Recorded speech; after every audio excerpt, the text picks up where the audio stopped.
वजूद एक स्कूल है, सब तालिब इल्म हैं, खुदा वाहद उस्ताद है। ज़मीन पर सबसे ताकतवर फतह इंसाफ है। हमारे दुश्मन की ताकत हमारी बहादुरी की अलामत है।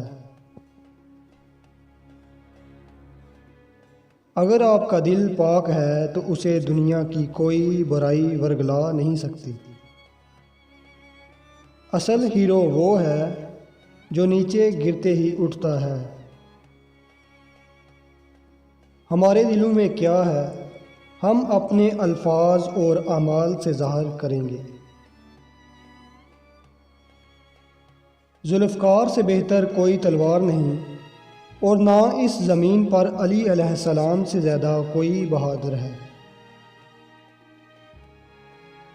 मैं गद्दारों को माफ़ नहीं करूँगा, चाहे वो मेरा भाई ही क्यों ना हो। हमारे दिलों में अमान इंगारे की तरह दमक रहा है।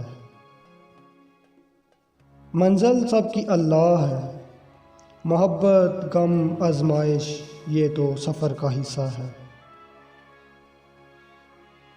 मैं तब तक आराम से नहीं बैठूंगा जब तक जालिम मजलूम के आगे घुटने नहीं टेकेगा।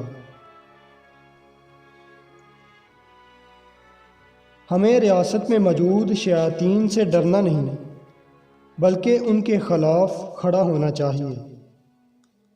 तालीम एक कौम की खुशहाली के लिए मजबूत तरीन बुनियाद है।